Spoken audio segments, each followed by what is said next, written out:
Good morning, cinephiles. What if I told you that there was a movie that came out in 2017 that's an action comedy and has a 93% on RottenTomatoes.com? Doesn't that sound like a good time?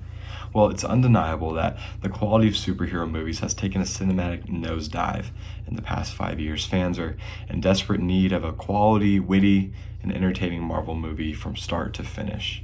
And my solution that I'd like to propose to you, and that I personally vouch for, is the most entertaining movie of the 21st century, and it's 2017's Thor Ragnarok.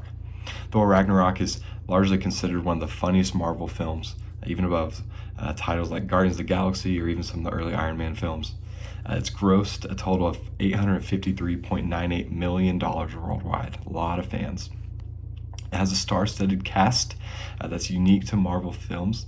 It's got Chris Hemsworth, Jeff Goldblum, Tessa Thompson, Anthony Hopkins, Idris Elba, and finally Tom Hiddleston. Great actors and actresses.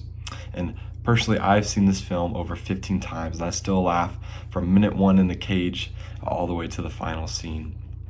It has great special effects, acting performances, whether that's people or CGI voices, large and small, great performances.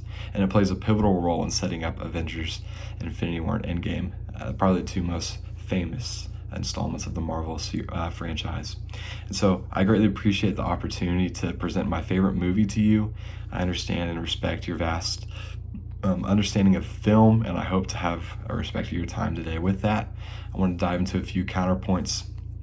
And while I believe that Thor Ragnarok is a fantastic film, there are some counter arguments that could be made against the film, maybe being the greatest of all time or one of the most entertaining films of the 21st century. First one being that Thor Ragnarok is a sequel. Pure film critics would point to the fact that Ragnarok is a sequel. It's not a unique standalone story. But I would argue that it far surpasses the other three films and is crucial to developing that Marvel timeline. And another counterpoint is that it completely does away with the old Thor, the two movies that came before it. But I would argue that it actually reinvents the series and adds depth to Thor's character, which was kind of boring before. He gets more funny, it grows in power, and it's deeper, but it's a more lighthearted film that's really enjoyable. And even with these two critiques, I still believe that Thor Ragnarok should be in the pantheon of modern film, maybe the go-to reference for how to make a lighthearted action comedy that's family-friendly and just covers so many bases. You could see it on a date, you could see it with the boys, you could see it even like at the Golden Globes. It could be presented there, it was nominated there.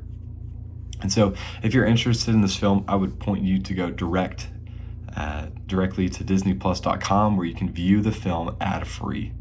And I just want to encourage you to enjoy such a great film. I've loved it in my life, and I hope you have a great day. Thank you, cinephiles.